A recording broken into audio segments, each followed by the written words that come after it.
Hi, this is Katherine Watt, and I'm here with Jessica Hockett, and we're going to turn the cameras off in a few seconds. We are recording a joint presentation about constructed outbreaks and pandemic events, and hoping that it will be useful to people.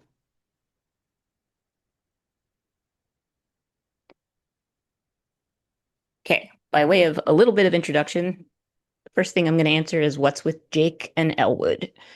And the reason is that we're both Gen Xers who grew up with 1980s and 1990s comedy, like Saturday Night Live and the Blues Brothers. We both try to keep a sense of humor while we're working with very grim material.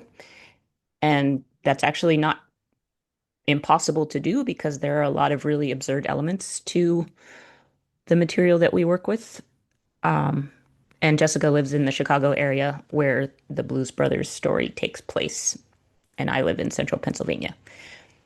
So the series of events that led to this video early on in the COVID events in 2020 and 2021, I was reading people on Twitter, including Jessica under her Emma Woodhouse handle. And I was reading her and other people until Twitter stopped letting people read unless they registered as platform users. And then I couldn't see anymore because I didn't want to register. Later on, we were both publishing our work on Substack. And then within the last year or two, we started engaging in public dialogue on some of the subject matter that we each write about. Jessica proposed some questions to me. I replied to them, and then she responded, and then we published our discussions on our respective Substacks. We both left Substack in late 2025. She left first. I had been planning to leave for a while and then left a few weeks after she left. And after we were both off of Substack, Jessica initiated email correspondence with me and suggested meeting in Pittsburgh in person to compare notes. So we did that. We met in Pittsburgh for a couple of days in January 2026. And then a few weeks ago, as the quote unquote hantavirus performances started, I emailed her to say, do you see any value to the two of us doing a joint video discussion about things that we learned after 2020 that might be of use to people who are navigating current events? And she said, yes, let's do that. So we drafted this joint presentation and recorded this discussion. And the format is basically a cross between a conversation between two colleagues and a tutorial. Um, so that's how we're setting it up. We don't have the exact same views on all issues. Our main shared position is that natural outbreak narratives pitted against gain of function and lab leak narratives present a false dichotomy to skip the public past the more foundational issues of whether something, anything, new and deadly broke out or emerged and started spreading in late 2019, early 2020 at all. That's the story that's told about what the coronavirus pandemic was. And is such a phenomenon even physically possible? Has it ever happened before? Could it happen again? Both of us have concluded, after following different paths, that no outbreak or spread of anything other than false and fear inducing information occurred in 2019 and 2020 for coronavirus, and it's not physically possible in general at all. So there's no need for anyone to be afraid of sudden outbreaks or spread events then or now. So just putting that slightly differently, the threat the governments publicized in 2020 was not a true physical threat. It was an illusion projected mostly by means of staged photos, false scientific papers, false diagnostic testing, false infection and death data dashboards, and false news reports based on those false photos, papers, tests, and data sets. And the same methods are being used currently for hantavirus and other putative pathogens. So, understanding how those illusions are projected can help people navigate current events with less fear and more confidence. And so I sent a draft of that sort of overview to Jessica last night, and I said, when we do the recording, I'm just going to throw it over to you and say, is that a fair assessment of what you see as our main area of agreement, or would you add anything or clarify anything? Jessica? Hi, Katherine. Thanks for inviting me to this conversation. Yeah, Oh, I should have said that way earlier. Sorry. that's okay. This is yes, that's more than a fair assessment, and our title of how easy and legal it is for governments to fake and or construct outbreak and pandemic events, I think is a good distillation of a conclusion that we both arrived at through different means. I didn't know who you were until I think 2023 or so, or mid 2023, when somebody in a group that I was involved with for a time called Pandata asked me if I knew who you were. And I think I had seen some articles or things that you'd written, and enough to see that, okay, this is a serious person. She's from State College, Pennsylvania. I did some work with the school district there for a while. They were really good people. I'm just going to let her keep doing her thing, and I am focusing on my thing. But yes, she seems legitimate to me. So for a while, that was the extent of my interaction with what you were doing. And I didn't see conflict between what we were doing. I was just focused on me. I mean, you know how that is, right? You can't focus on everything. But I've said for a while now, if you have people who are earnestly seeking the truth, it's there's a high likelihood that they're going to arrive at maybe not the same, but similar conclusions, because that's how the truth is. The truth is the truth, and it doesn't Right. change. So we Yeah. haven't figured out everything, of course, nobody has, but we've right now arrived at some very similar conclusions. Right. Uh, Oop. Goals. Okay. So the goals for this presentation are to offer some information to support at-home family preparation for resisting all of the onslaughts of pandemic pathogen spread fiction that has been coming at people and will continue to come at people. There are different the sort of varieties of that fiction. There's the science fiction, there's data fabrication and distortion and manipulation.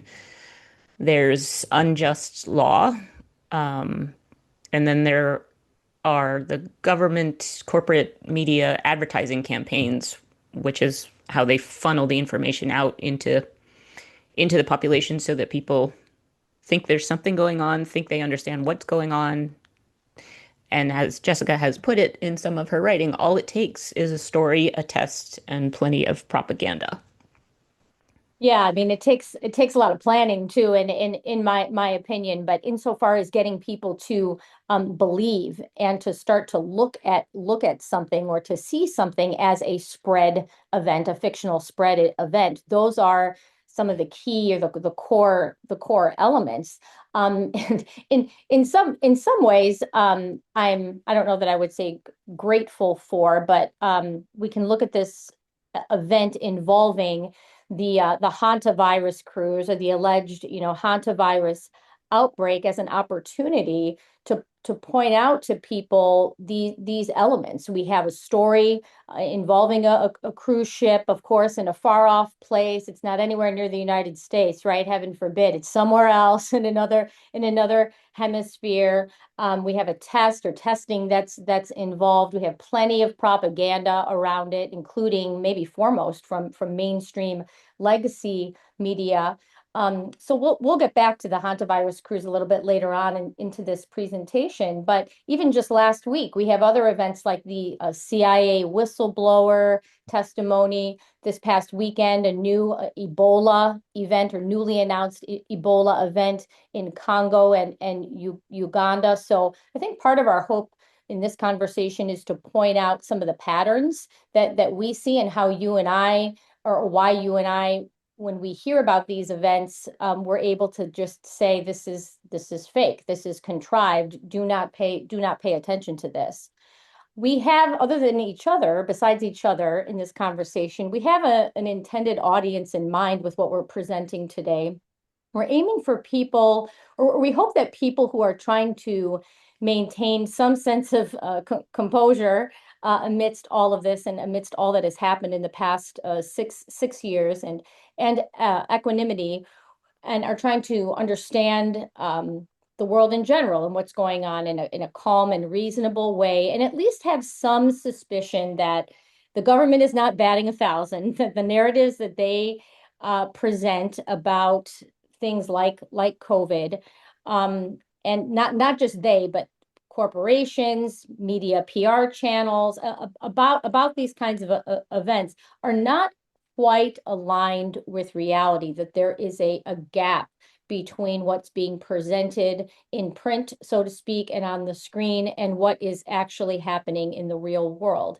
If if you're somebody who enjoys being frightened of imaginary things, you really love horror movies, ghost stories, you take those things really seriously, you like participating or being a part of these kinds of scary events, this presentation may not be for you, although maybe if you listen for a bit, you'll be intrigued and talked down off a ledge. But the first group is who we're really intending to speak to.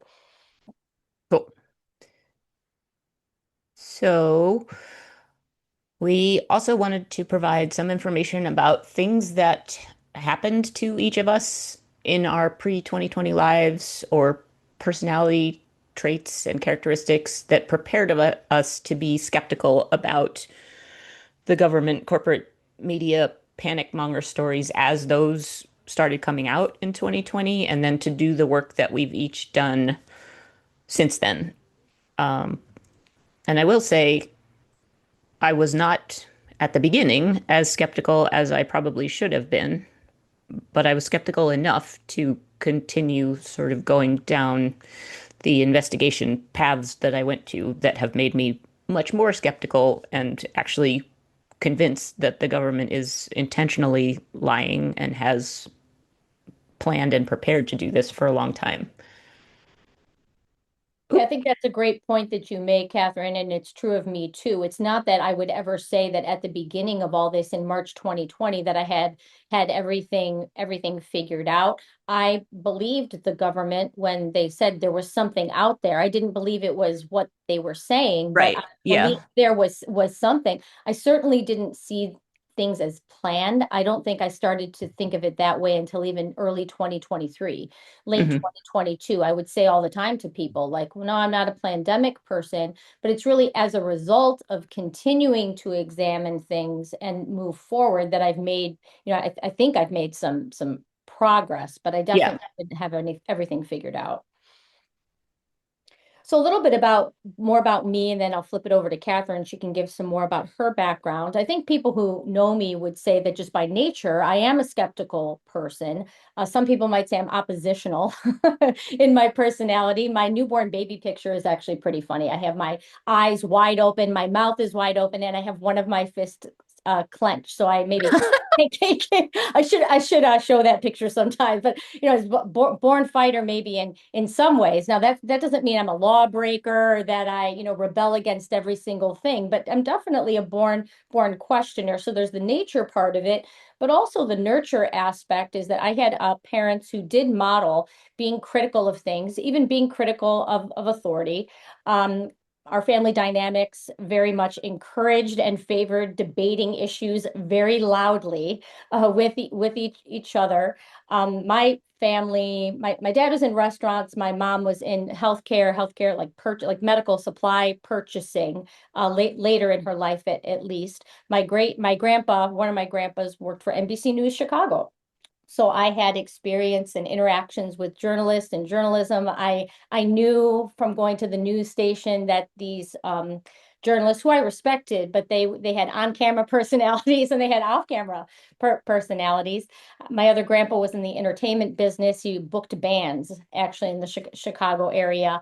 So these industries, I'm not from like great wealth or anything like that. Hard workers, hospitality, healthcare, front-facing kind of service industries in one sense that I think shape the way that I see things. I went to public school through eighth grade, but then a Christian high school that non-denominational, but really emphasize the concept of worldview and the idea that, look, not all Christians see things the same way, not all people in the world see the same way, see things the same way, and even people who don't have or subscribe to a religion, they have a set of beliefs and assumptions that shape the way they filter things and information and ideas, and engaging other people and understanding their worldview is really paramount to understanding where they're coming from. I do have an academic background of PhD from University of Virginia, and anybody who has academic training, it's not that you're necessarily smarter than anybody else, but you have been conditioned to hyper focus and to deeply study a phenomenon. The joke is you know less, more and more about less and less until you know everything about nothing, and that's the definition of a PhD. You know a lot about a little. So it's no surprise really that I've kind of stuck with the COVID event and aspects of it, because that's in my training. My 20 years plus of education work and publications really did involve trying to change people's minds about things, like walking into a school district and saying like, oh, you're doing it this way. What about this way? So persuading adults or engaging with adult learners was very much a part of what I did in my pre-2020 work.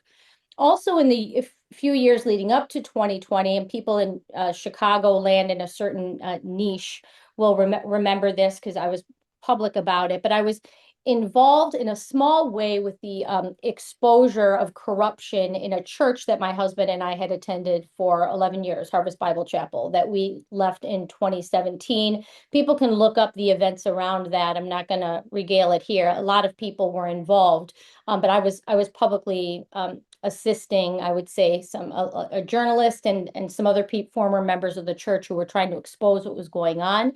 I also was involved in speaking out against some things that were going on where we were living and had been living it for a while at the time in Evanston, Illinois, which is, people would describe that as a very progressive suburb. We loved living there.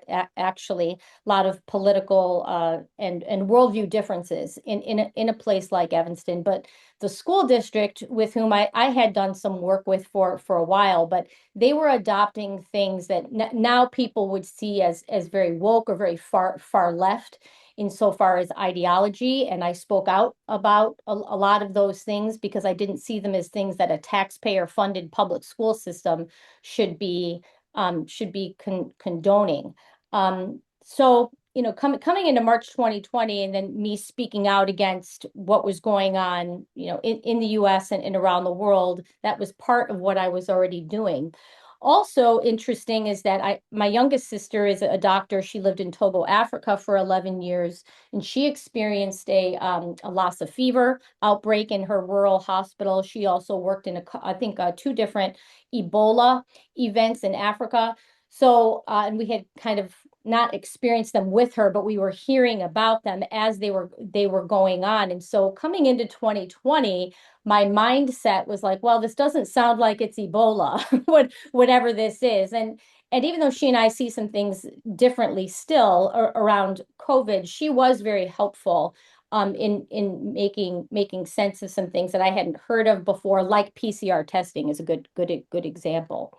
Uh, Final trait about myself that I'll point out. I don't have a lot of, I'm a Protestant, Christian, Reformed theology background, attend a PCA church, but I don't really have a lot of what I would call sacred cows, in the sense that, you know, I'll entertain speculative or serious discussion of almost anything at this point as being planned or constructed or a leveraged event. There are a few things I won't entertain for very long. I don't do Holocaust denialism. I don't do, you know, this single group of people of a certain ancestry are controlling the world, are controlling things. I don't entertain that. But I don't know, I was taught that you can talk about anything with anybody, no matter what. So that's what I do and can continue to do, especially around the COVID event, sitting here in 2026. Katherine, what about you? Your background? Oh, did you put the animation thing on mine? Good question. If I push the down, okay, yeah. Um, so Yeah, temperamentally, I'm an introverted person. I'm an observant person. From a very young age, noticed anomalies and patterns, and an analytical person. I like to understand the structures of things. If people are familiar with the Myers-Briggs test, I've taken that a few times, and I almost always come out as an INTP or an INTJ, but the INT part is pretty much always the same. I was raised in a traditional Catholic family, which had implications as far as formation of conscience and being instilled with an understanding that there is a distinction between truth and error, and between right and wrong, and between justice and injustice, objective truth as distinct from relativism. And my dad, I don't have this on the slide, but my dad was an attorney. He was a bankruptcy lawyer. I have reflected since he passed away, and when I thought about his career, that he tried to find a way to be a Catholic lawyer by serving low income people or people who were in difficulty financially. And there was definitely an element of him like sticking it to the corporate man that was sort of predatory lending on low income people and trying to help them get out from the difficult situations they had gotten in so they could have a fresh start and build up their families and their lives again. In college, I studied philosophy and natural sciences. I went to Penn State, and my major was philosophy, and my minor was natural sciences, which for the natural sciences minor, I took biology classes and chemistry classes, biochemistry, organic chemistry, physics. And then after graduation, I'd been writing since elementary school. And because of my Catholic upbringing, I had been active in pro-life movement work against abortion, and I continued that in college. I was in the Students for Life Club at Penn State, and I wrote essays in the school newspapers about abortion and life protection of life issues. And then I got my first job after college as a newspaper reporter, and I did that for a few years, learning how to do interviews, how to do research, how to do fact checking. I had a very good editor at the first small town newspaper that I worked at.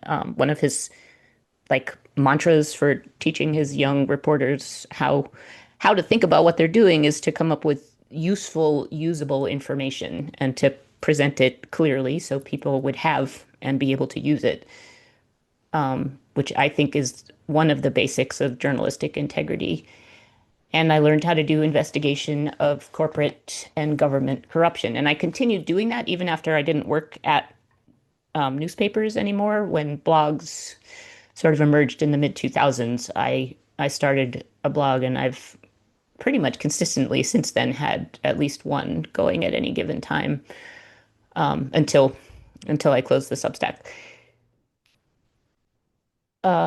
And then the other thing that I've done professionally in my adult life is that I got a paralegal certificate in 2003, and I've worked for small law firms, most solo practitioners, on a bunch of different kinds of law. But the basic skill set is document review, legal research, assessing the evidence, constructing arguments, assembling supporting documents to support the arguments, and then doing legal writing. And I was very lucky to work with several lawyers who really saw value in my ability to analyze things and to do document review. And they let me do a lot of mostly independent work on legal research and on legal writing. Even though I could not file documents, I did get to very holistically participate in preparing the things that the lawyers would then sign and submit.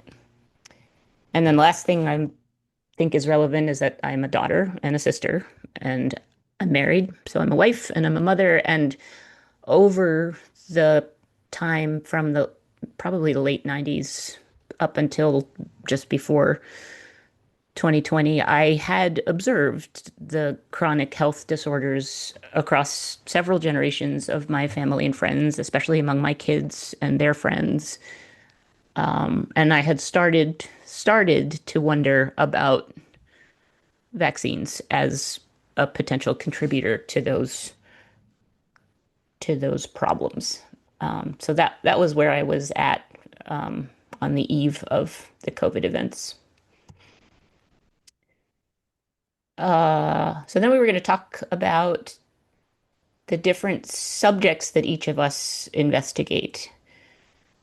And oh, there it is. Okay.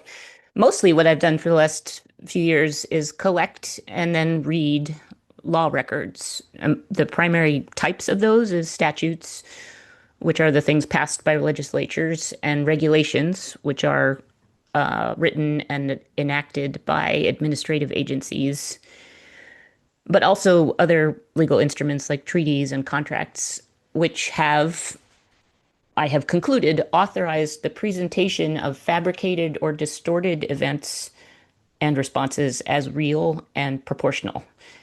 And that's been done to create a false justification for public policy responses and for joint government corporate media deployment of false devices, things like diagnostic tests, and false treatment and prevention protocols and products. So things like masks, things like isolation, and those like stupid stand 6 feet apart stickers on the floor, drugs, vaccines. And then the other main area of investigation that I've been working on is collecting historical, scientific, and biomedical research documents because those also, certain elements of them or certain subdisciplines are sort of full of fabricated and distorted records. And that's a work in progress. That's what I've been working on since about February of this year.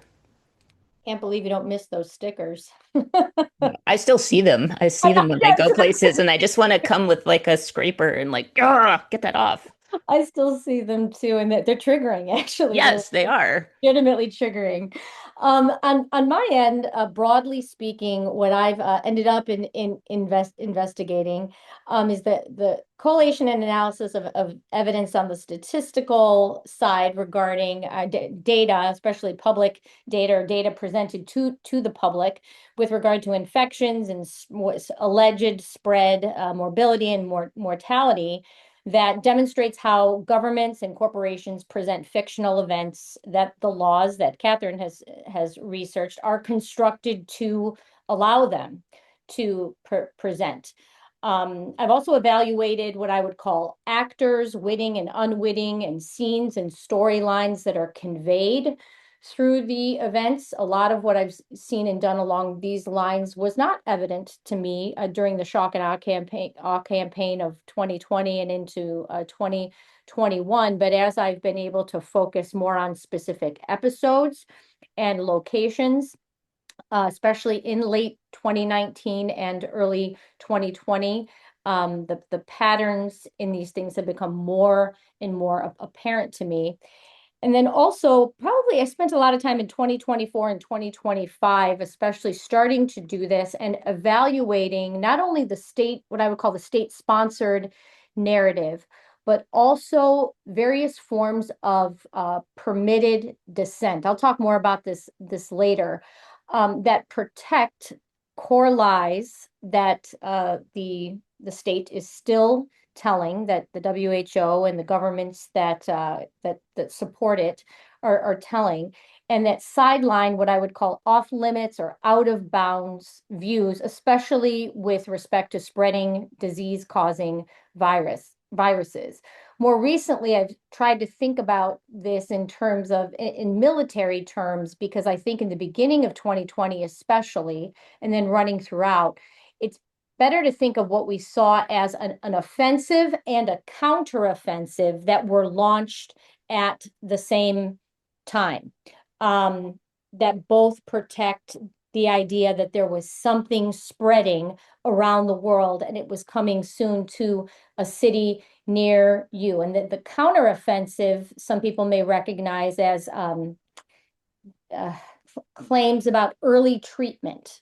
Um, Again, I can talk more about that later, but I've come to see that as a counteroffensive and just part of the same thing that doesn't cause people to question whether or not something was threatened at all. And then we have no-fly zones, which may be something like people who believe that there are no viruses or viruses don't exist. I've come to see those no-fly zones as sort of managed allowed and managed as well. But these are ideas that I'm still developing. But those are the main three, I would say, lines of investigation that I've delved into over the past 6 years. I didn't start out with these, but they've developed over time. Insofar as how my work and Katherine's work comes together, we've spent some time thinking through this. We compare notes. We have a better understanding than we used to, I think, of the things that we agree on, the things that we disagree on. And I think the phrase at the top here, we have two knowledge sets, but one target captures how a lot of this fits together. On Katherine's side, she has examined law, U.S. law, especially in U.S. history with respect to those laws, done a lot insofar as vaccination programs and how that's developed over time. Her science background has allowed her to understand some things that are more difficult for me to understand because I don't have a quote scientific background, but she's emphasized biology and chemistry and the medical science and has been pouring through recently. I know you'll talk about this, Katherine, but some papers related to that. Whereas consistent with my background, I've looked more at data, the public facing data or data that I've obtained through public records requests. I have a social science and psychology background insofar as research methods go, so I've emphasized that. I've taken great interest in the operations, like what actually happened, how did the events get carried out, especially in specific locations, high profile locations like New York and Bergamo, Italy. I have an interest in the financial aspect and the fraud aspect and how those things were pulled off. And I've tried to corroborate different evidence sources around that. And then I also have an interest in the media and the political theater. And I've been in some ways an unwitting part of some of the political theater, although I didn't know it at the time. So I have some firsthand experience with that. We do have a shared, I don't consider myself a journalist, but I do recognize that I've undertaken activities, especially on Twitter and Substack, that are and were journalistic insofar as documenting what was going on. I used to say that I treated or saw Twitter as a kind of a diary. At 110,000 tweets over 6 years before I removed my accounts, that is definitely a documentation of my thinking, pretty much. I don't know what the rate Wow. is there, but yeah, it was, everything that I was thinking about what was going on was in full public view. But we both have a respect, I think, for journalism and journalistic integrity. I think we both have a sense of the need to archive what's been done and what others have done. uh, Katherine is Catholic. I'm Protestant. Historically, there's some tensions there, but we have found that we have a lot of the same. I think orientations. I too believe in an objective truth. I'm pro-life. We have a lot of the similar ways of thinking about things along those lines, and a respect for a higher law, even than earthly law. And so together we might say that we've covered legal, scientific, historical, operational, financial, psychological, and media dimensions of the COVID event, which we see it as a multifaceted event. It's not just a scientific event or an event that should be covered or looked at scientifically or by scientists. And we both believe in trying to preserve the record of work that we've done respectively, and continue to try to work on in our each in our own way, and also somewhat together as well now, but identifying and exposing different contradictions and anomalies and patterns toward toward educating the public, if nothing else, and making sense of things ourselves so that we can continue to teach our own children and satisfy the itches in our own minds about what's happened and why. Right. Um, okay, so this is just getting into like one more level of detail of the work subjects that we do and have done. And as I said before, mine has been mostly legal and historical research. The first set of information that I worked with was original, so by which I mean dating back to the 1800s, and then the ongoing absence of provisions of law that would require physical chemical evidence presentation or quality assessment to support the claims that governments and their allies make about disease causation, about physical threats, and about response measures in the context of what they call communicable disease outbreaks, communicable disease control programs, pandemics, and public health emergencies. So that's the first set is the provisions of law that don't require any evidence to be presented. And then the second piece of that is that there are provisions of law that, by the way they're written, authorize the legal promotion of fictitious threat stories and fictitious causation attribution. Sometimes I think of it as similar to like framing someone for a crime that they didn't commit, but you plant evidence or you fabricate evidence, and provisions of law that authorize promotion of fictitious response measures against those same fictitious threats. And the primary fictitious response measure is vaccination. And then more recently, as I said earlier, I've been looking at the original dating back to the 1800s and then the ongoing construction of the scientific and biomedical mythology that underpins this communicable disease pathogen fiction that leads into the vaccination fiction. And I listed on this slide three of my main work products for the last few years. The first one is called the American Domestic Bioterrorism Program Timeline. That's about 40 pages. And I first published it in April of 2022, and then I updated it over time. And it's really just a sort of bullet point version of the history of how the law structure was built up over time to make this system that allows the presentation of fictitious information as if it were true. The second main work product is a series called Legal History of Biological Product Non-Regulation. I wrote that in collaboration with a woman named Lydia Hazel. We wrote it between, I want to say, May 2024 and February 2025. It ended up being a five-part series that is collected into a book form along with some other information related to that subject. The series itself covered 1798, so when Edward Jenner said that he had developed a vaccine against smallpox, cowpox, up through 1972, which was when the constructed pretense of a regulatory system for vaccines and biological products was transferred from NIH to FDA.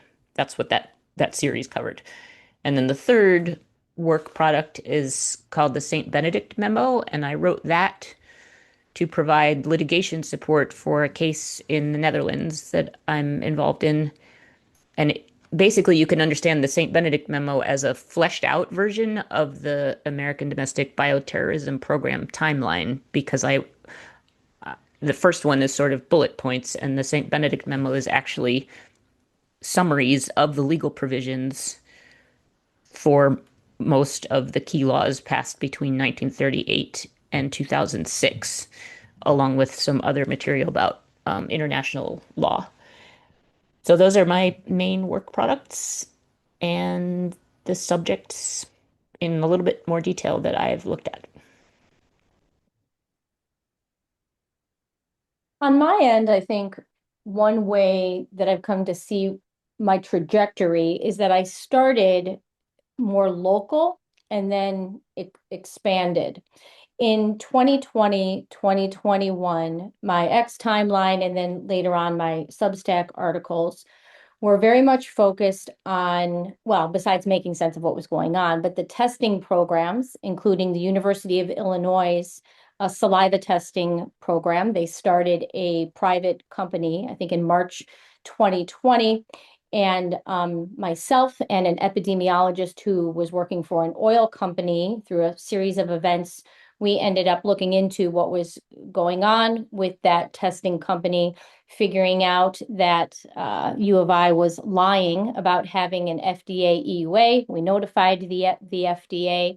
That got some coverage by the Chicago Tribune, although they didn't say anything about me or my role in it. I wrote about that later. But I was looking at and questioning things that were going on in Chicago and in Illinois.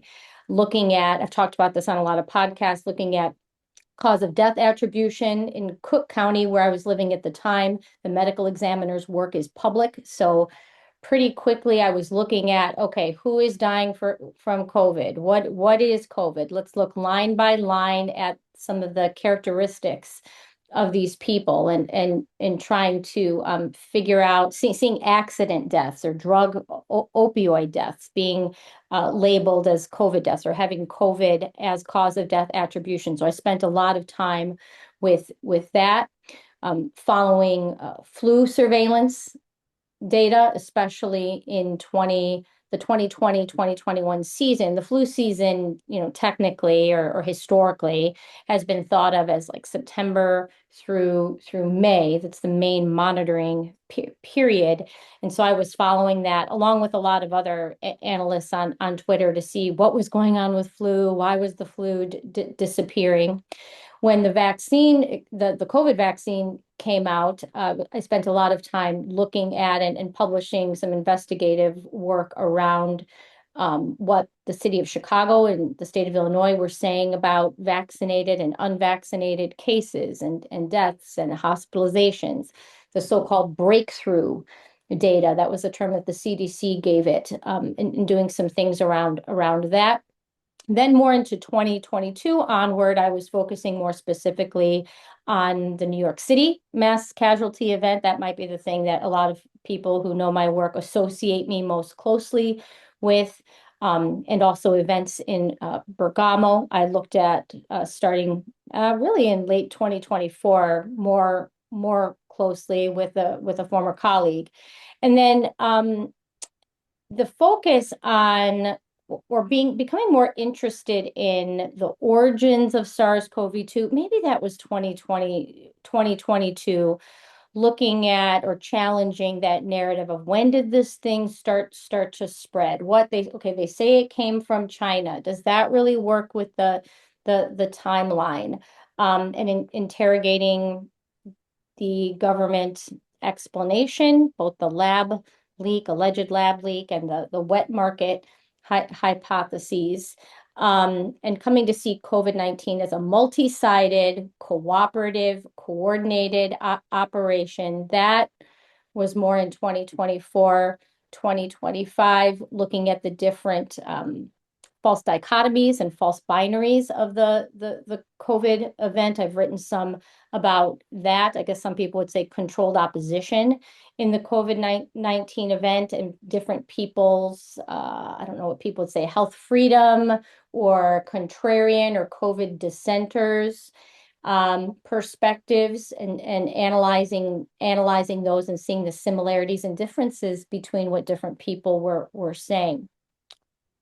For my main work products, again, I think most people would associate me with the New York City mass casualty event and some longer pieces or summaries that I've done around that.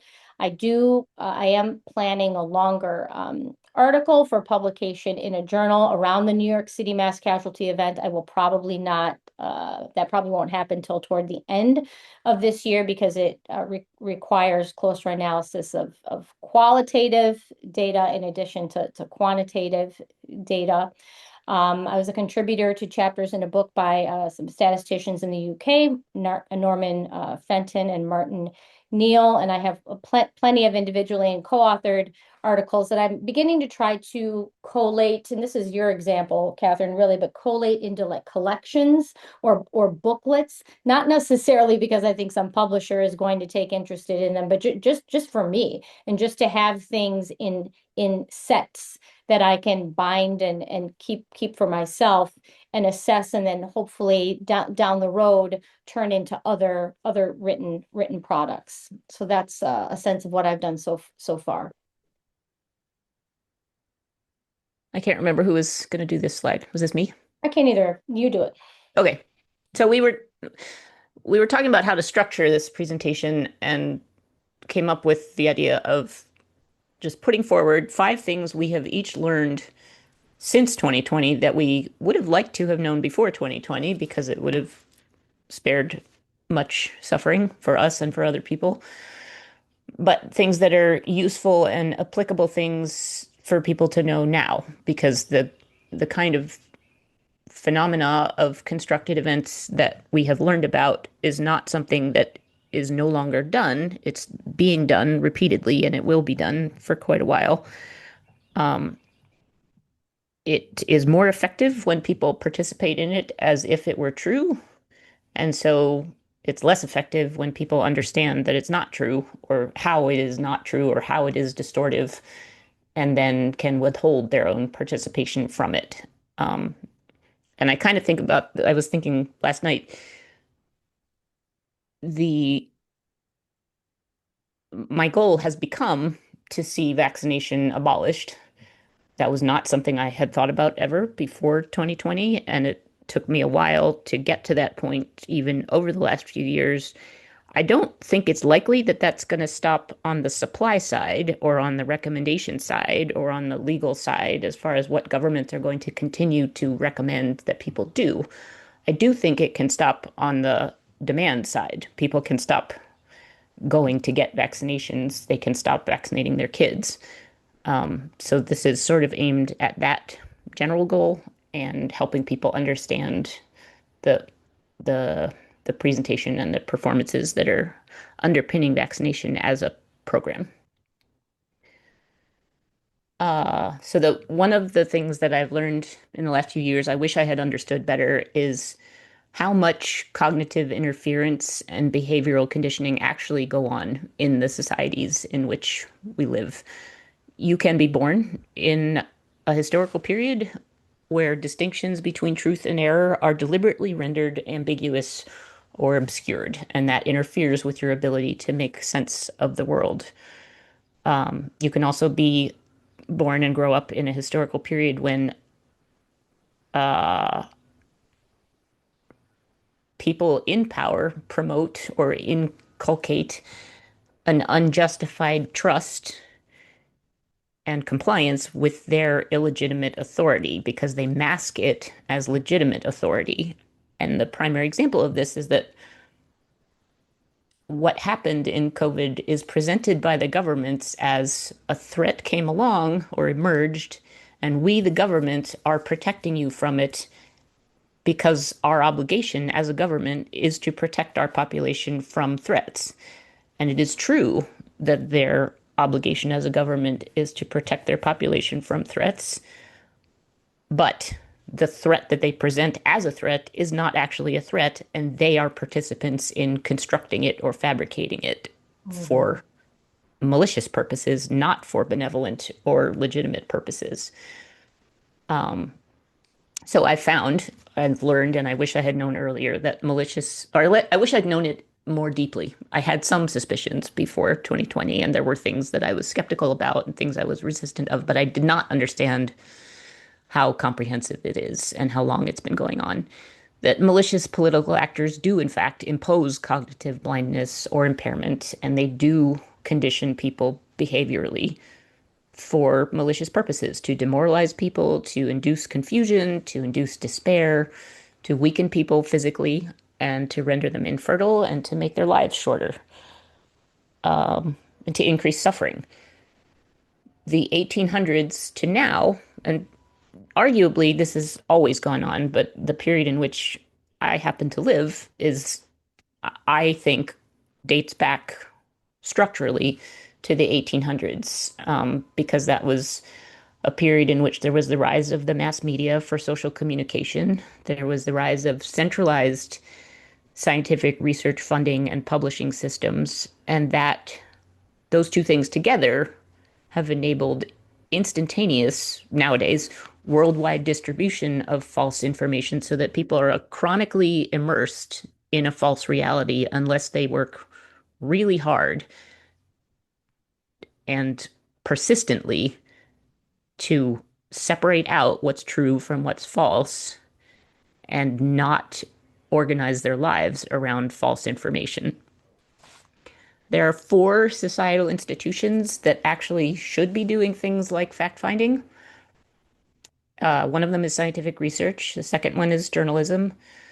The third one is the courts or the litigation system. And the fourth one is legislative hearings. And what I learned since 2020 that I didn't know before is that all four of those institutions have been distorted or blocked, especially in the arena of disease causation, attribution, and response. Mhm. It is possible to ask God for help to see the truth more clearly and to thwart the conditioning and to expose and dispel the errors and to encourage other people to do those things. And He answers those prayers. He has answered those prayers. I began praying those prayers very early on in 2020, and He answered them. Amen. Amen. Well, just to back that up from James 1 verse 5, if any of you lacks wisdom, let him ask God, who gives generously to all without reproach, and it will be given to him or her. So, amen to that. Amen to that. Number 5 for me, I'm labeling as foundations. I don't know that I realized right away in 2020, although there's evidence that I started to pose critical questions along these lines. But I don't know that I quite grasped the concepts that underlie and drive key questions and issues surrounding so-called pandemic and disease events from legal, scientific, and medical and theological standpoints, that those really, for me anyway, involve authority, sickness and wellness, and power and control. And I especially feel like if Christians, although this isn't only applicable to Christians, but I saw so many, or I felt like I saw a lot of failures in the church writ large, and actually across religious communities. This isn't just a Protestant thing; it's not just a Christian thing. But I there was a complete and utter failure to ask key questions, and instead to just resort to fear, which Scripture tells us not to do. Do not be afraid, but people just abandoned reason for fear, or to quote Lord of the Rings, abandoned reason for madness. And it seems like they didn't come into 2020 with even the ability to ask key questions about these things that Scripture does really already answer for us in many different ways. But again, you don't have to be somebody of a religion from a religious background or have certain religious convictions to say, okay, who has authority over an individual's body and in what circumstances? There are parameters around that. And Catherine, as you found, there are laws that allow in the US that have allowed the government to go beyond the parameters that they should be going beyond, or beyond, I would say beyond the script, the bounds that are outlined in Scripture for government authority. Governing authorities should be deterrent to evil conduct. I would say within reason, they have the responsibility to help protect us from threats, especially when it comes to other human beings, assaulting us, or putting our physical safety at risk. But their power is really limited, and it doesn't seem like people even still are really asking that key question of, what are the limits of authority here? What can these different organizations or these different entities, my public health department, the WHO, what are they actually allowed to do, and how can we curb that, or in some cases, like the WHO, get rid of it. The idea, and I had never really thought about this before, but before 2020, but what does it mean to be sick? What does it mean to be well? When the government started to define sick as you've tested positive on this test and you don't have any symptoms, but you probably or may really have this thing, I started to have more questions. When did not sick become sick? Or this idea of being not only asymptomatic, but pre-symptomatic. You're about to be sick, so you have to be quarantined, or you can't go to work, or you have to stay away from other people. Who decides by what criteria? Again, in scripture, this isn't really something, it's not really something that's modeled by Jesus and the disciples for sure, to stay away from sick people. I don't know that we're given a sense in scripture that there's contagion and that we have a responsibility to not make other people sick. The opposite is modeled. We go towards the sick. We care for the sick. So when the government is telling us the opposite, or saying, no, you can't meet together in your synagogue. You can't meet together in your church. Well, scripture says, do not forsake the assembly of yourselves to get together, coming together. Does the state even have the authority or power to control the body and the movements of a sick individual? I do not think that we have grappled with that question as a country. My state has not. The people in my community have not. I'm not sure the people even in my church have thought about that question, or maybe in some cases don't even want to talk about it. Whence the presumption of the authority or power to do things to a certain individual who is sick? So I wish I was asking or posing these questions in this way at the beginning of 2020. It really wasn't until I have to credit Owen Strachan, Chris Hume. He's actually in Pennsylvania, not that far from you, Katherine. But some of those two men in particular helped me kind of think of ways to frame these issues.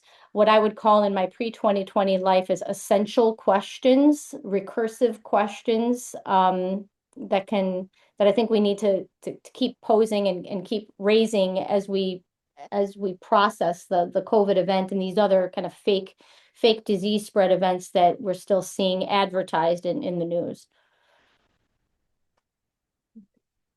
Another thing that I wish I had understood better before 2020 is that there's no good evidence for claims made by governments and supranational coordinating government type institutions like the United Nations that there is a world population overshoot occurring, or that food and shelter scarcity in an absolute sense or catastrophic climate disruption are happening. I'm not saying there are not food shortages in different places or crop failures in different places, but the idea that there is a fixed known limit to the number of people that should be or can be supported by the earth,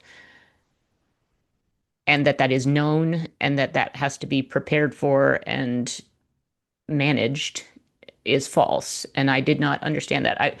Before 2020, I was involved quite a bit in the peak oil movement, which looked at it more from the resource scarcity side than from the overpopulation side or the climate disruption side.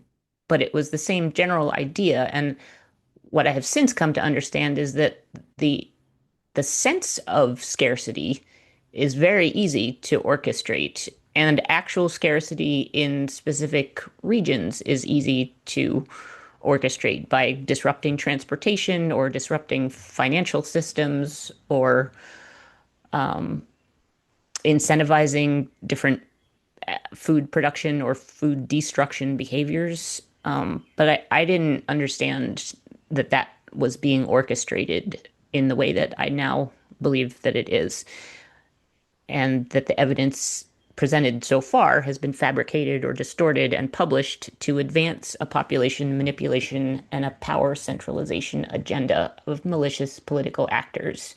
And I guess one of the main documents in that is the 1968 book by Paul Ehrlich called Population Bomb or Population Explosion. I'm forgetting the title.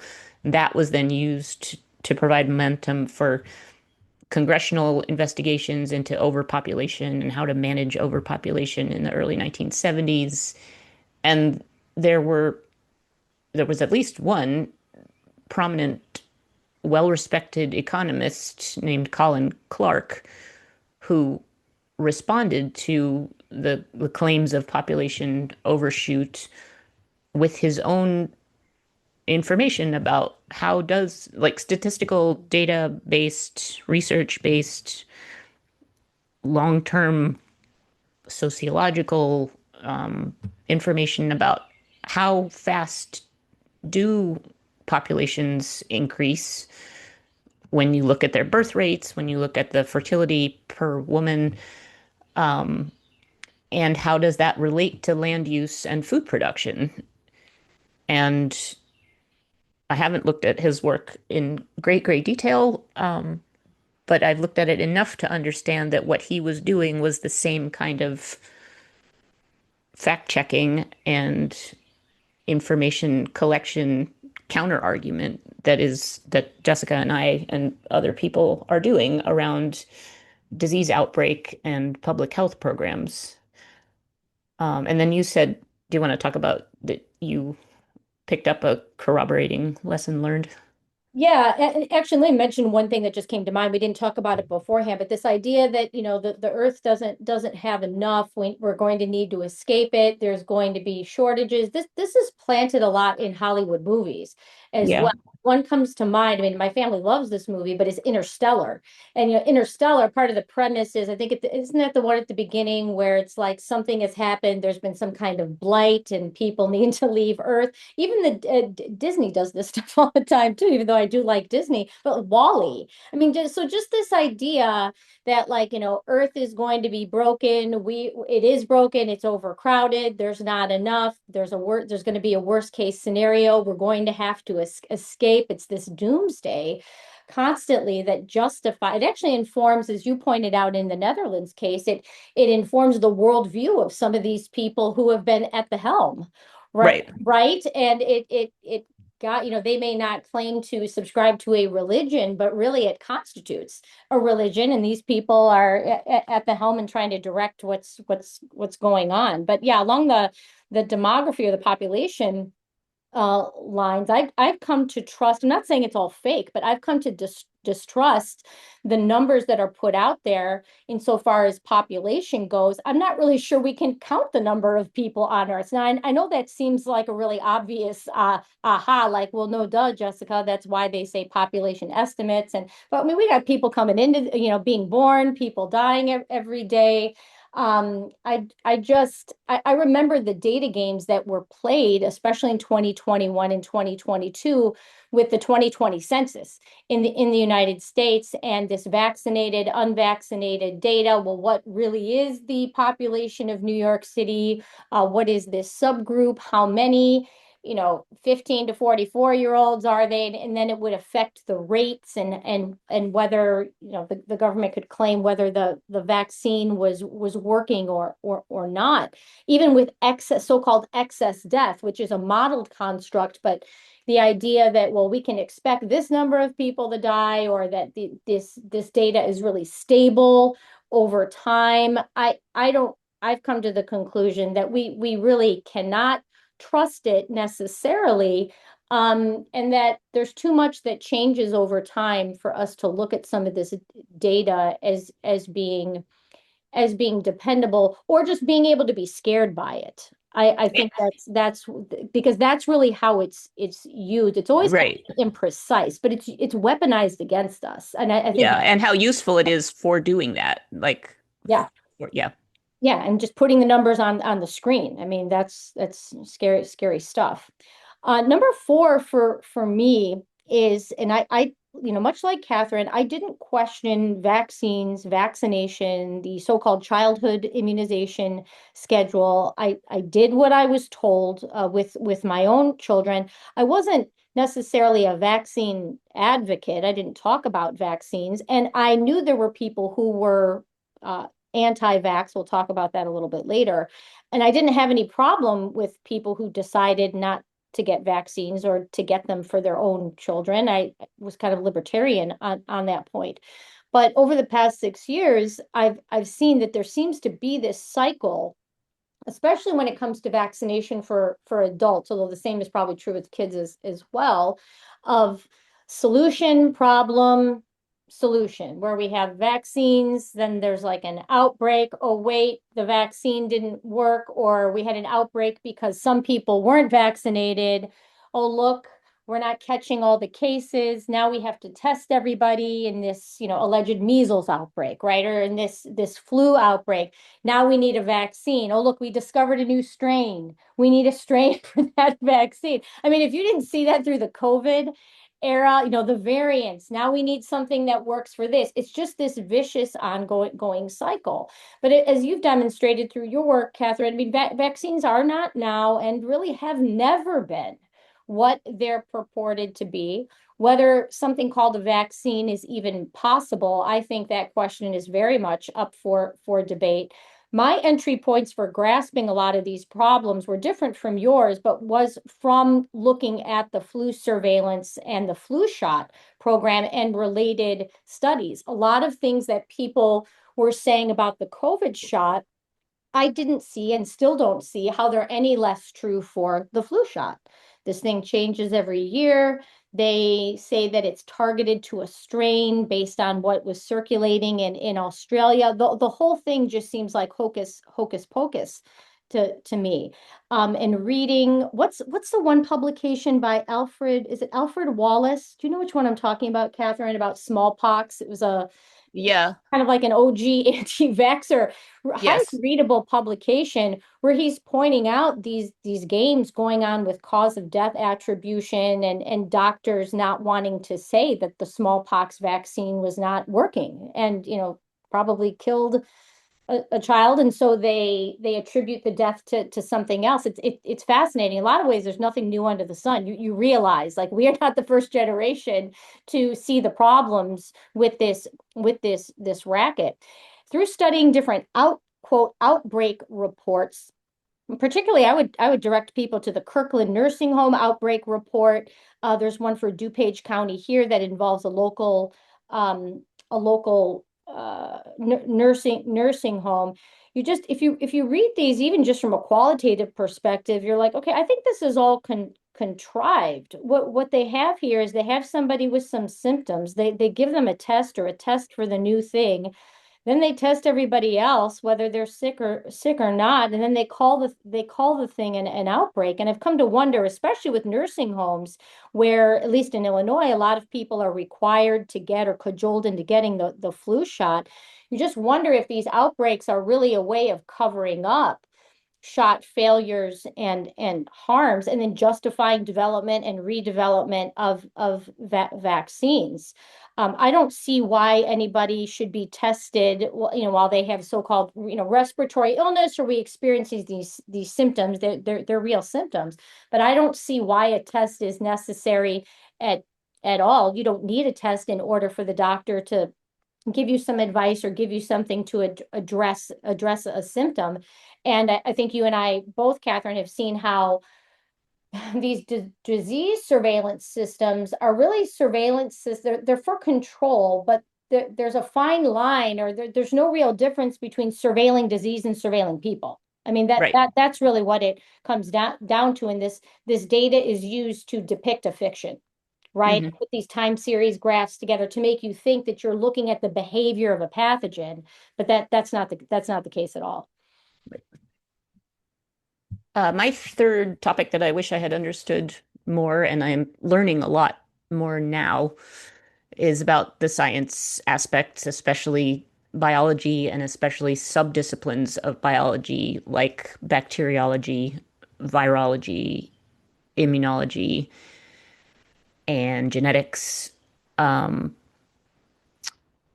and I'm not great at articulating what I'm coming to understand because I'm still fairly early in the process of taking it on board. myself, but I think that it is true that the community of subvisible organisms that live in and on living animals and humans is very large. It's very diverse. It's transient. Sometimes people talk about that as like it's moving through or across the surfaces of animals and humans. It's symbiotic, meaning non-pathogenic. It's not harmful. The organisms are there doing things, much of which is not understood, but it's part of keeping us alive and keeping us healthy and keeping us in homeostasis. And the very diversity and ubiquity of those subvisible organisms lends themselves to misuse, to provide false or constructed support for very simplistic, very mechanistic narratives about disease causation and health. And as I've been studying this more the last few months, I had gotten into some of it in 2024 when I was working on the series with Lydia. But the more I read, the more I can see that over time, as methods and equipment improve for extraction and observation of biological material from animals and humans, and even from plants, it corroborates this.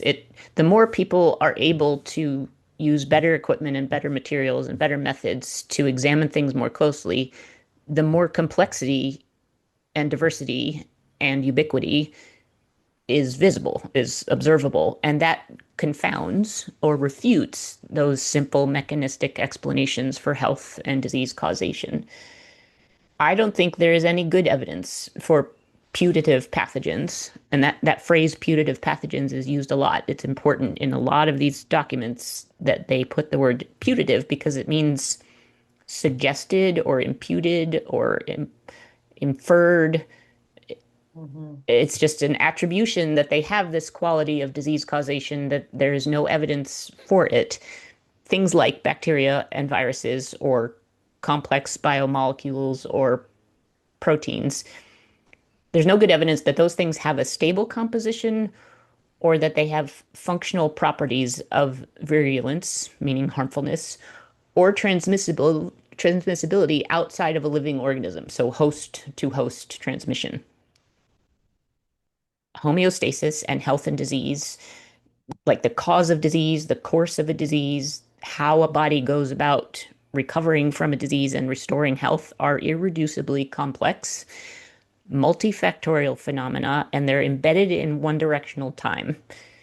And they're also unique to each complex organism, like each animal and each person goes through its own illness process. It's not the same for every single example of an animal or a person. Living creatures are alive, they're social, they're not input output machinery, and they're not isolated. And I'm going to provide in the next couple slides after this a list of what I think of as the the core scientific publications that can help people see how this deception or misrepresentation or misuse of evidence is carried out over time. That's a very small subset of, there are hundreds and thousands of papers on these things, but these ones are cited as, over time, each new generation or half generation of scientists refers back to the ones that have happened already. And these are the publications that they generally refer to. And they're credited as forming the basis for stable and sole factorial disease causation by putative pathogens. An example of this is Koch's postulates and the derivatives of that. And these publications are also credited as forming the scientific basis for immunization. They are full of unsupported assumptions. They're full of caveats and limitations. They're full of sections where they just, for no justifiable reason at all, discard counter evidence. They're full of equivocations. They're full of ambiguities. And they often, many of them, acknowledge that the actual functioning of a living organism is too complex to make these claims as conclusory claims. This substance A being in this location B at this time C causes this disease D, for example. They say that's really not a formula that works because there's too many variables. And then immediately after that, they say, but in this case, we can say this pathogen causes this disease. So they acknowledge it and then they discard it at the same time and build up this false scientific structure over time. And in addition to that, good evidence that is put together by careful scientists who have scientific integrity and acknowledge their limitations and admit to the ambiguities and the difficulties of trying to make a conclusory statement about a complex living creature, their work is systematically suppressed. So yes, here's the list. So that's I've put together the list and I'm not going to read through it at all, but we are going to make a PDF of the slide deck. And so anyone who's listening to the discussion and then wants to go and look at some of these papers can pull the PDF and then go to the slides. It's slides 19 and 20, and it runs from Jacob Henley in 1840 up through a group in 2006 that worked on Koch's postulates and infectious proteins. And over time, you can see it go down the size from bacteria early on, and then to viruses, which Thomas Rivers published a paper about that in 1937, and then they have to keep going down once there were better equipment and methods for molecular analysis. Stanley Falco put together some postulates for using those molecular structures to predict causation or to attribute causation. Then sequence-based identification began to be used. And then I have some stuff, one or two papers about the same use of ambiguous information on the vaccine and immunization side, which some of the key words that they use is surrogates of protection, correlates of protection, association, causation. I also found it interesting because I said earlier about framing of pathogens in the same way that a person who did not commit a crime can be framed for committing the crime by the planting of evidence or the misrepresentation of evidence. Sometimes that language shows up, and it makes sense that it shows up because what they are doing is a process of guilt by association or incrimination of a subvisible organism or a subunit of a microorganism. There is no verifiable burden of proof, there is no verifiable evidentiary review procedures, and there's no feasibility of doing those things either. So yeah, the Stanley Plotkin papers are about those correlates of protection that they use this framework to say vaccines do protect, but because of the complexity and the all the other things, that is equally fictional. One quick add-on to what you're saying with regard to SARS-CoV-1 and SARS-CoV-2 in particular, because I've read a good number of those, like the initial papers on each of those, I'll just say entities. And it's funny because the scientists and the academics that have written some of these papers, they're actually more cautious in their language than sometimes people give them credit for. Now, I'm not giving them a pass, but Right. and you and I will have talked about this, where it's like, it will say associated with, right? Yeah. So it's like the academics, because as an academic, you're taught to be cautious with your language and not to overstate. So it's funny when you look at these earlier initial papers, it's like these scientists, whether it's a group of Chinese scientists or Dutch or whatever, they're not actually saying there's a causal relationship here. They're admitting to this thing maybe being a bystander or, not necessarily causal. And the same is true with transmission. They don't actually know, but you have to read it really, really carefully. And then these same papers just end up getting cited to where now in the COVID era, I think we have 800 or 900,000 papers that need to be retracted. Yeah. Scary thought, but we'll leave that up to Gen Z and posterity maybe to hopefully figure out. No, number three, moving on, for me is anybody who was following, even in an armchair kind of a way, the data dashboards and the numbers in 2020 might remember that we were sort of all enlisted in this, felt like a video game of watching the numbers and trying to figure out like where are people dying and which state is doing better or whose policies are working out. And I got caught up in that.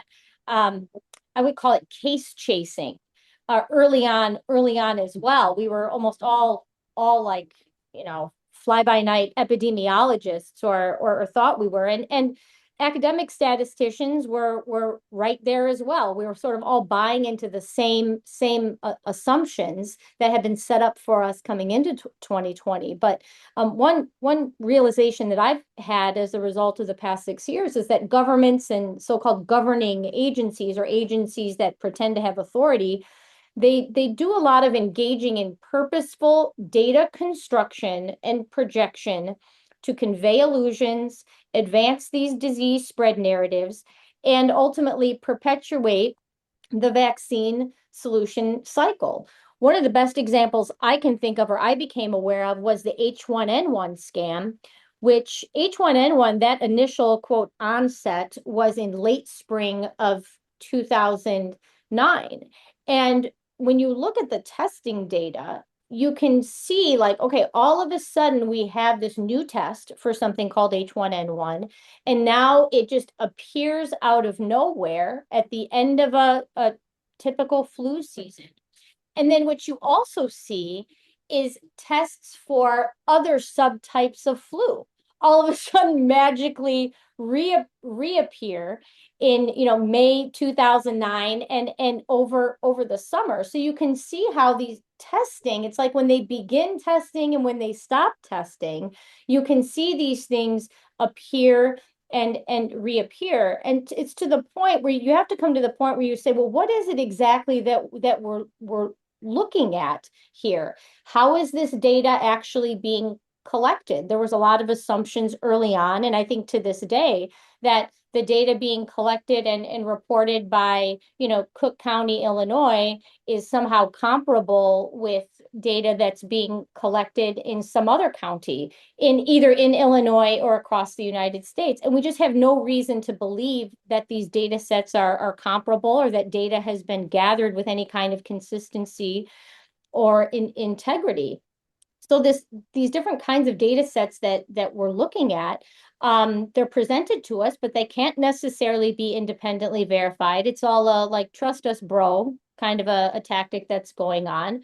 They're very easily distorted, definitionally unsound, especially when you're looking across longer time periods. You don't know that things are being defined the same way.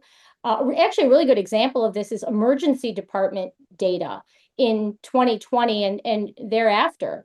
We had the onset of telehealth services aggressively, people being encouraged to use telehealth. Now, we could argue back and forth about whether that's a good thing or a bad thing, but that a lot of people were using telehealth or calls that normally would have been to emergency services or people would have just shown up at the ER are being handled by telehealth. Well, that's something that you need to know or be aware of when you're looking at emergency department data. So definitions change, or you're looking at data sets where variables are not the same across time, across place, or even within a place. Or they're presented to us in a manner that's divorced from context. We saw that with mortality data. 100,000 people have died from coronavirus. The New York Times was saying at the end of May 2020, without any sense of the fact that 50 to 60,000 people die a week in the United States. So we just get these big scary numbers and people don't know how to make sense of them. I've also found that we have data sets, not only from New York, but tons of places where there's no baseline available. Or you have data sets that start the day the CARES Act is passed. And then the agency or organization will tell you that they don't have the data to give you beforehand. So you can't see what was happening before the data started to be collected. There's also, I especially saw this with the flu program, but there are so many social psycho influences on what people do. I mean, just the news is telling people something, and then that influences whether they go get a shot, they go get tested for flu, and those things aren't readily acknowledged by people when they're presenting or interpreting the data. So the bottom line for me on this score that I had no idea of coming into 2020 is that this public health data is it's really used to control what we think about disease threats, how we behave, and how we see other human beings. And these things I've also realized have been studied for a long time coming up to 2020, including by military, including by the CDC and other health agencies. They know how people will respond, and they knew what they needed to do coming into 2020 to get people to do or not do things. Lots of data games being played. Yeah. Number two for me, things I wish I had known more about before 2020, but I know much more about now, is that the law section, the subject I've written the most about. There is good evidence that civil administrators and legislators and lawyers and judges have known since the 1800s that there is no good scientific evidence supporting claims about the composition of putative pathogens, about their stability, about their sole cause, disease causation characteristics, about their transmissibility characteristics. And that evidence takes the form of laws and legal instruments, especially statutes and especially regulations that are written entirely without provisions requiring presentation or assessment of physical evidence to support those claims, those scientific and biomedical claims. That the claims that they make incriminating the alleged pathogenic threat don't ever have to be supported by presentation or assessment of evidence. And you can see that in the court cases. The main one that people talk about is Jacobson in Massachusetts. I guess it's Jacobson versus Massachusetts. Mhm. There's there's a big section right at the beginning where in the Supreme Court ruling on that subject where they talk about how Jacobson, who was the man who did not want to take a vaccine and was trying to object to the Massachusetts Department of Health program, trying to lay out like this is the evidence I would like to present to challenge the basic scientific medical claims that are being made, and the Supreme Court saying no, that's all irrelevant. It doesn't have to be presented, so we're not going to review it, which is a clear evidence of intent to make it impossible for people to understand the scientific non-integrity of what was being done. And then the other one piece is that the laws do not require presentation of evidence about pathogens, and the laws also do not require presentation of evidence or assessment of evidence quality to support the claims that are made about immunizations and vaccines, about their disease control effectiveness. So those are the main legal things that once you understand that it was intentional and careful and comprehensive to make the laws structured in a way to prevent evidentiary review, you understand a lot about what the actual goal of these laws and what the actual goal of these surveillance programs and isolation and quarantine programs and vaccination programs is actually about, which is malevolent, not protective, not benevolent. My number two regards taxonomy and nomenclature. Any discipline or area of study has explicit or implicit taxonomy that organizes the body of knowledge. Any academic knows that. And names or names that are assigned, classification systems, or names that are and names that are used to discuss things. And something I've learned, I'd heard some of these terms before, but something I've learned about events like COVID-19 is that there are terms, there is no, nomenclature for talking about some of the, I guess, phenomenon that we've witnessed from a political standpoint or information management standpoint. And I think some of these terms have been weaponized, or the first ones I'm going to show have been weaponized and maybe need to change, or we need to graduate or take back the language. The first set of terms is going to be familiar to a wide swath of people, and that's these ideas of misinformation and disinformation. Now, these terms are not new. With the COVID era, misinformation goes back, I think, to the 1500s in the English language at least, and can be loosely defined as, or broadly defined as, false information. Intent isn't required. It's just incorrect. Disinformation is associated with the Cold War era and sometimes with intelligence agencies as an intentional enterprise.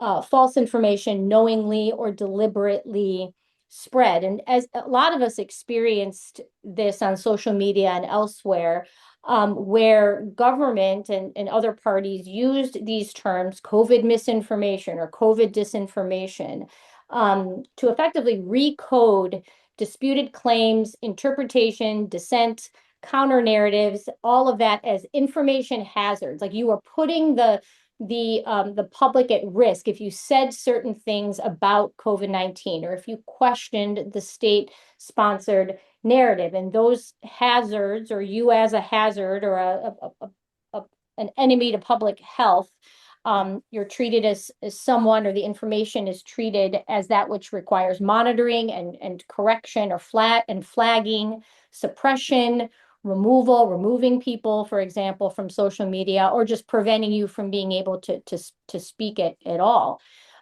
Misinformation and disinformation they're not constitutional terms, they're not legal terms, so far as I know, in the United States. You can correct me if I'm wrong, Katherine, but really there's just information, and information that has shown to be true, information that has shown to be false, information that's contested, opinions, facts, perspectives. I mean, these are more realistic, I think, and honest ways of talking about it, rather than saying, COVID misinformation or disinformation about disease. Unfortunately, I don't think on the other side, so to speak, of the main events of COVID, I don't think that we're away from these kinds of terms being weaponized by media and others, but we need to make some more progress on that front.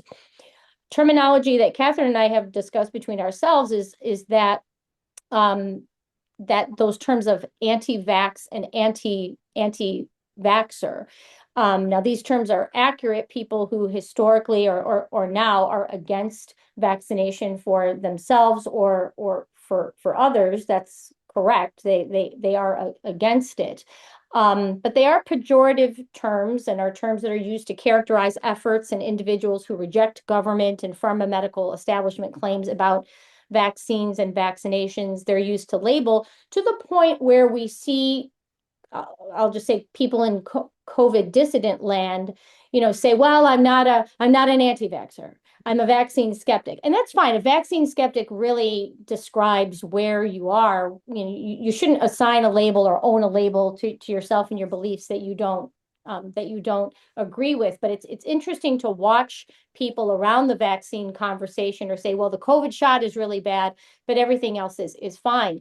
So a few weeks ago, Katherine had offered the term vaccine abolitionist or vaccine abolition. And I think this term has a lot of potential moving forward, because it's a proactive term, a term of ownership that names a principled effort to protect and free society and posterity, so the future, from certain institutions and industries, messages, products, different acts of deceit and aggression that we've seen and experienced from vaccination, beyond efforts to simply resist mandates. Now, wanting to get rid of mandates, I think, is a good thing, but it's not quite the same and doesn't require the same strategies or mindset as vaccine abolition, or saying, I want to get rid of vaccines. Katherine, do you have anything to add on just that point before I go on with vaccine abolitionists, since that was your term and we've kind of tried to flush it out a bit together?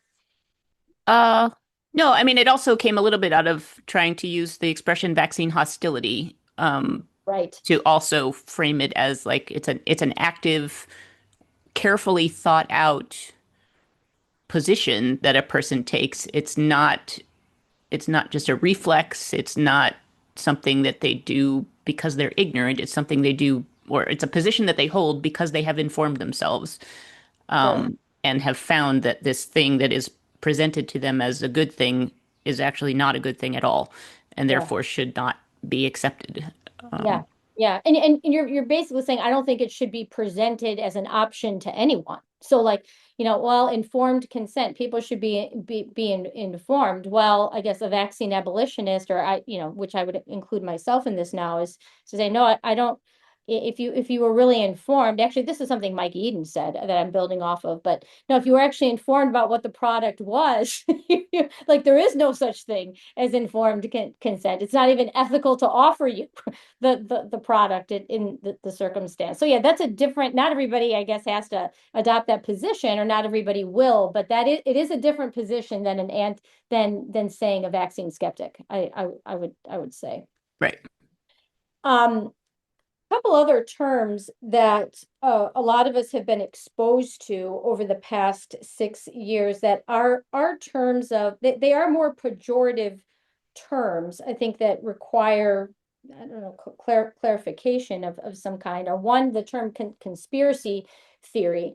Now, according to my investigation of this term, it's not actually a term invented, so to speak, by the CIA or the intelligence community. The use dates back to the 1860s and 1880s.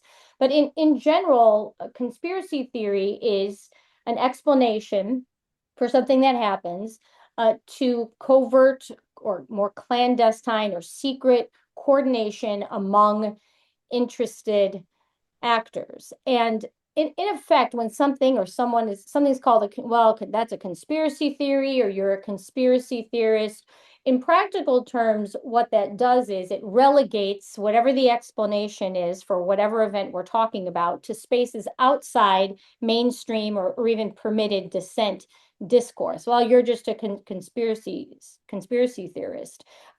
Really, for me, there's just theories, right? And if you don't have a theory about what COVID-19, for example, was actually about, or you don't think there was conspiracy, or maybe collusion is a better, more palatable term for some people, but if you don't think there was some kind of cover up involved, you're probably in the minority. I think most people can say, well, Governor Cuomo tried to cover up how many nursing home residents died, or they'll say, well, the government, was not really telling the truth about vaccines. So I think there's more of a spectrum of belief around how conspiracies or collusion was carried out than maybe people are ready at this point, to admit. Another term that's been used a lot, that was a little newer to me coming into 2020, is limited hangout. And there's different definitions of this term too. It has some of its roots in the Watergate era, but a definition that Katherine and I constructed is that a limited hangout is a deceptive, managed disclosure that attempts to function as a revelatory admission, but ignores fundamental questions, distracts from underlying issues, and protects or firewalls core lies from scrutiny, and ultimately keeps the full truth at bay. One of the best examples of this in a very recent memory is the CIA whistleblower testimony of James Erdman. I wrote about that on my site, woodhouse76.com. But what we have is somebody who is saying something. I don't have the exact wording in front of me, but he gives a testimony where he says, well, the Anthony Fauci or CIA scientists, they tried to cover up the possibility that SARS-CoV-2 might, came from a lab or might have come from a lab. Well, whether or not that's the case, or I would say even if that's the case, um, so what? Well, it doesn't do anything to advance our understanding, and ultimately it protects what I see as a core lie, and I think you do too, Catherine, is that nothing was suddenly spreading it at all. So there's no admission. We have a core lie that's being, or core claim that's being protected, and we're not really getting any closer to the truth, but mainstream media and alternative media, COVID dissidents, are writing about this. They're saying, look, we're getting closer to justice, we're getting closer to the full truth, when really no such thing is happening. Another way that, or another term, it's not quite a limited hangout, but some of these things that keep on happening, I think of them as functional squirrels. If you've seen the Disney movie Up with Doug the dog, or you have a dog at home, there's the gimmick or the recurring theme of Doug being distracted by a squirrel, like, oh, squirrel, right in the middle of him, paying attention to something else. And that's what a lot of these events do. They keep on, this political theater keeps on giving us these little kernels as distractions, but we're not making forward progress. I think we'll come to the place pretty soon, if we're not coming to it already, or I hope we do, where people are more willing and able to talk about COVID-19 and characterize it as not or not only a purported biological event, but as a socio-political event. And there is vocabulary for talking about the kind of event that COVID-19 it is, or that I think it most definitely is. One of those terms is a false flag, or a false flag event, and that's an event that's carried out with covert intentions by some group, usually involving government, but not always. That is designed ultimately to deceive or mislead. It appears to be one thing, but it's actually another thing. And two examples of this would be the sinking of the USS Maine, that served as an excuse for the Spanish-American War, and many people would say the attack on Pearl Harbor. I've used the term repeatedly, a staged event. I've referred to the COVID pandemic as staged, or the New York City event and events in Bergamo, Diamond Princess cruise ship, as staged event. The way that I've defined that is very general, is that an event that is set up and presented in the moment or after the fact to look like something other than what it actually was. Peter Dale Scott, some people might know him, but he came up with the term of structural deep event. That's something that's used in propaganda studies or among political theorists that's familiar. I'm paraphrasing a little bit here, but that's a mysterious or high impact event, either instigated or just simply exploited, that might involve a law breaking or violence, intelligence networks, hidden actors, that disrupts the social order and is used or triggered or exploited to advance some major political or economic agenda. So some people would say the JFK assassination is an example. 9/11 is probably the best example in recent memory, simply because it's an event that ushered in a lot of sudden changes all at once, especially when it comes to security, or it acted as the pretext, some would say, for different security measures. Another term used sometimes is state crime against democracy, SCAD for short. And that's defined loosely as an illegal or anti-democratic actions or inactions by public officials and or state-connected actors intended to subvert democratic processes, popular sovereignty, and elude public accountability of any kind. Watergate and the Iran-Contra affair would be a couple examples of those. Recently, a couple months ago, I heard Piers Robinson, who is the director of the International Center for 9/11 Justice, I heard him use the term constructed event. He used it in an interview, mentioned it to me in an email. I didn't put a definition out there, but he said, there's people who are looking at COVID-19 as a constructed event, and I shared that term with Katherine too, and we both like a lot of things about that framing. Specific to COVID-19, I would say that COVID-19 was or is a constructed event that involves staging the sudden spread of a novel risk additive disease causing pathogen from a point source using simulated activities, actors, performances, and scripts. Now, when I say simulated, I don't mean like entirely fake. My husband's like, people are going to think that you're talking about putting on a Broadway show, and that's not quite it. Real people were involved. Real people were killed. More people than normally would die. Absolutely. But we have an event that was presented to us as one thing, but is actually other things, and probably more than one thing. Katherine and I have a working definition that we've drafted for a constructed event. Right now, we're saying that it's an event that occurs. So it's not that nothing happens. So it's not quite a pseudo event. It's an actual event that occurs, but whose publicly assigned cause is false or misleading. Government, media, and allied institutions of various kinds attribute the event to one agent or force or process, so like a spreading pathogen, while concealing, obscuring, or protecting causes, whether those causes are actual or alleged or presumed, and also protecting the actors or actual mechanisms involved. The goal of a constructed event is both immediate and then ongoing compliance and conformity. You're trying to induce people to accept an official or state-sponsored explanation, support or tolerate the prescribed response, or even excuse a response as understandable, or we just didn't know, they did the best they could, right? Things that we've heard. And refrain from resisting and really stop asking questions about the event, maybe for fear of being called a denier of some kind or another.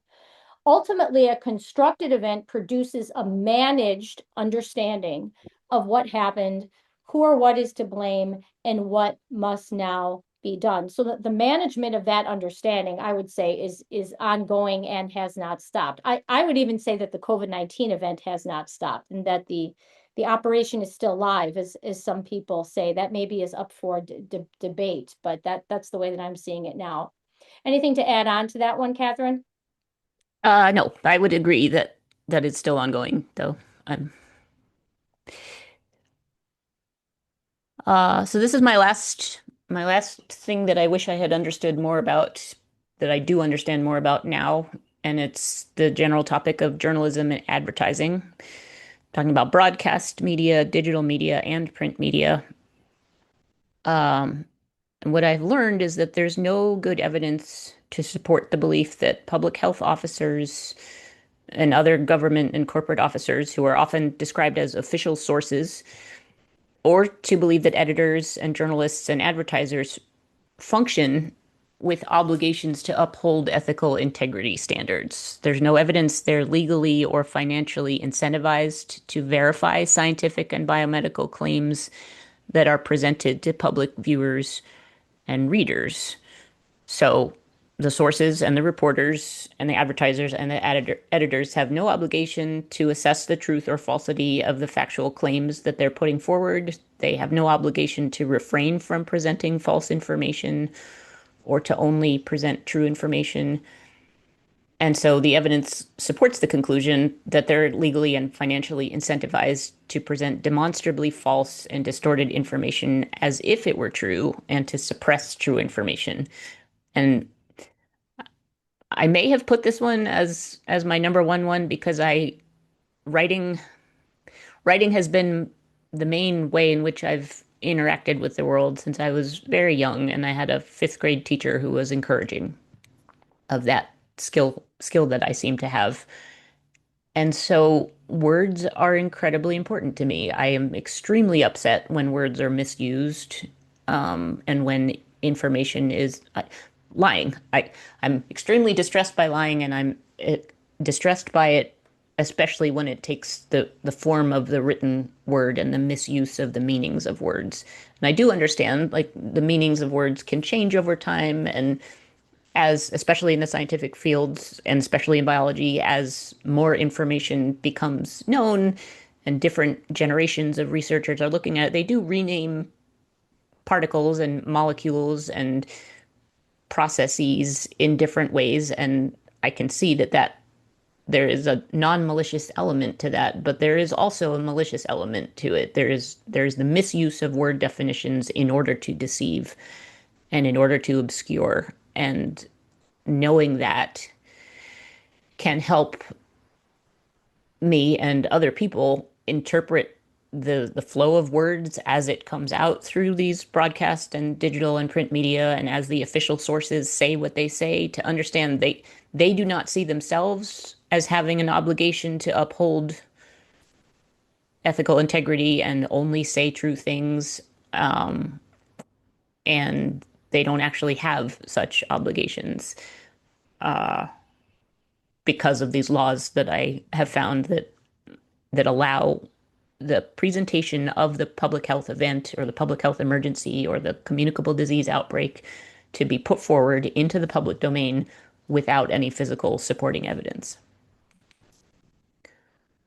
And my number one is an outgrowth of my experiences over the past 6 years. It's actually a hard one to talk about, so I probably won't take too long because I don't know that I'm ready to fully talk or write about this yet and my experiences with it. But it's the ideas around the concept of controlled opposition, which is a term that is generally attributed to something that Lenin allegedly said the best way to control the opposition is to lead it ourselves. And I think the way I would just define that in a broad way is just any kind of dissent, uh, at any point in time around any issue, but certainly during a constructed event, but dissent that is permitted by those in power and ultimately allowed or at times elevated um, I'll just say cooperative maybe, or forces that are finding mutual benefit, to allowing different kinds of dissent that seems to contradict the state-sponsored narrative, but doesn't actually threaten it in any meaningful way. Um, I'm thinking of this all too in terms of narrative management or just information control. Some people say censorship, but I would just say, information is controlled, and information in the digital realm in some ways is easier to control because it's digital. If you're someone who, like me, like Katherine, although I'm not speaking for your experiences at all here, Katherine, but if you're somebody who has any kind of skill and you're courageous and you speak out, you put pen to paper, so to speak, and you put words into the ethosphere and you have your name behind it, it is near impossible for you to escape. This is going to sound dramatic, but escape being nannied, or escape attention, right? And I could point to things 2020, 2021, 2020, all the way through 2025, maybe even now, but ways that I was, and I'll just say my dissent was managed, stewarded, minded in various ways. You don't always realize that it's happening. You don't always realize who's involved and what all is involved. But what you're saying is either an asset, and I don't mean to dichotomize it, but at any given time, it's an asset to a certain group of people and it's a threat to a certain group of people, and you don't always know who those people are. The way that information has been and narratives have been managed during the COVID event is very complex. It's multifaceted. It takes a lot of different forms, and it is exercised by many sides. There are more than two sides. I've experienced all of these things. There's the use of small groups, or I would even say cells of people networks, organizations, the way that petitions have been used, various broadcasts, podcasts. There's a lot more I could write about that someday, but seeing an operation like this as simply, what the government is saying versus what this horde of dissidents is saying, it's a lot more complex than that, and things that are not being said are as important, if not more important, than the things that are being said. So I'll leave it at that for now. So how does what we're going to start to finish up here, but how does what we've learned apply to this latest the hantavirus outbreak, or even the Ebola event? How do we know, or what have we learned, or what kind of skills maybe have we acquired, or do we think we've acquired that allow us to take a look at something like this that's reported and just say, no, to call BS on it, to put it in a colloquial fashion. I'll share some things that I noticed right away, and then Catherine's going to give her take on it. With this particular event, right away for me, I could see that it involved what I think of as a familiar, time-tested motif of a ship. And this goes way back. Catherine's written about quarantine law in the US, but the idea that, well, let me say this first, that nations or countries or locations have some control over, and should have some control over, the people and the goods that are coming into their country and that are leaving their country. That has always been the case, and it's what makes the ship um, perfect, or just easy to exploit for these disease or outbreak events. It's a slow transportation mode. It's easier to control and draw attention to than, say, planes and airports. We've got too many planes and too many airports to use a plane for this kind of event. You've got a captive group. You have international and domestic laws, even if they're unjust, they govern quarantine. So it's easy to pull this kind of thing off. And then we have this idea of that, oh, look, there's a virus or there's a pathogen, and it's somewhere else. It's in this far off land, and it's going to be coming to you. And people might remember with COVID, we had a similar kind of events with the Diamond Princess and the Grand Princess, or the military ship, the USS Roosevelt, with purported outbreaks that were going on. In all three of these cases, you really didn't have a rash of illness that came before the deployment of mass testing with the population of people on those vessels. And that's true with the hantavirus situation too. It's, we have somebody who died, and then his wife died a little bit later, and then we decide to test for something. Well, decisions had to be made about what to test for, about what kind of specimen to take that suit that test. Again, we don't have a rash of illness that preceded that testing decision.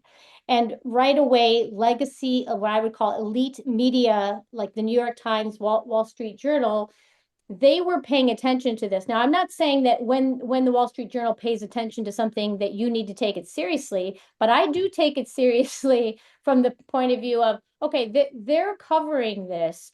What should we infer from the fact that that the Wall Street Journal, which is aimed at investors and the elite, like, why are they covering it? I think that's a sign that we're trying to, there's an attempt to distract and distort. I also had listened to the first, and some subsequent press conferences that the WHO gave, because they were involved at the very beginning, because hantavirus is what's called a notifiable disease. And I noticed just right in that first press conference where it's like, well, it's not transmissible except the Andean strain.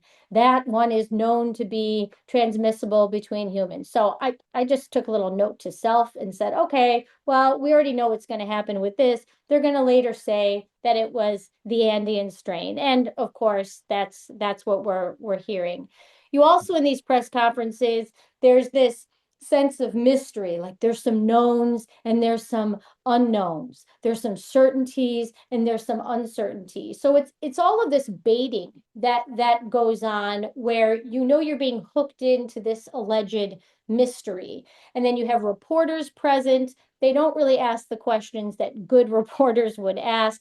They're approved, right? We know that they're asking soft questions because the people answering the questions are not uncomfortable in any way, shape or form. They're not ruffled in any way by the kinds of questions that are being asked. So those are some of the things that I noticed right away with the hantavirus situation that made me just alerted to me that we're looking at another, well, constructed event at minimum.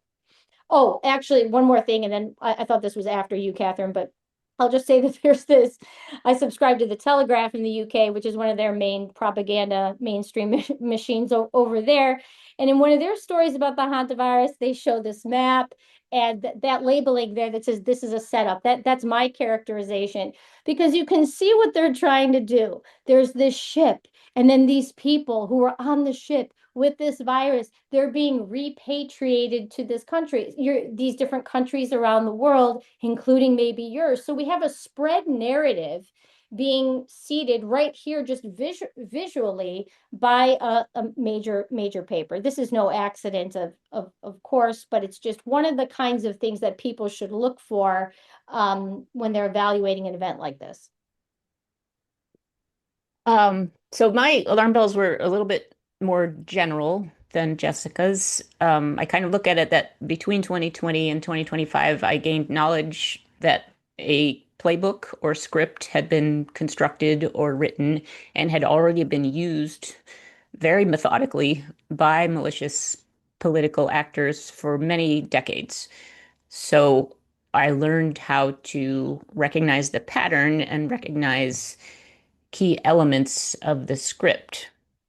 So, as a result, any announcement of an outbreak of a putative communicable disease or the emergence of a putative pathogen or the development of a putative immunization for me is an announcement that another performance of the same old play is being presented by the government officers or by the journalists or by the advertisers or the corporate officers or by the World Health Organization or the Gates Foundation, all that group that is and has for a long time worked together to mount these performances. The one thing I guess I would add that I didn't have on the slide, but what Jessica said reminded me of it is um, that the putative pathogens and putative diseases that lend themselves most readily to this process of deception are the ones where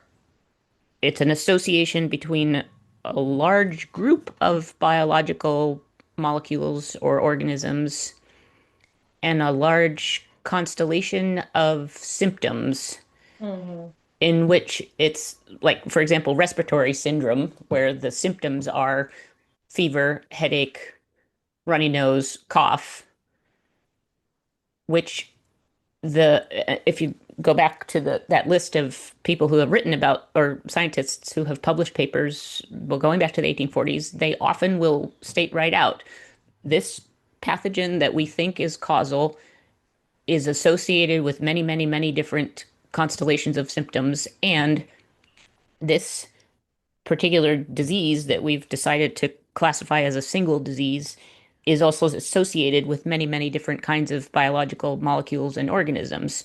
So, teasing apart and trying to say one pathogen, one disease Right. is a false activity, an activity that's very prone to malicious use for deceptive purposes. And the Mhm. hantavirus falls in that category of you can say anything you want about whether someone's experiencing those symptoms.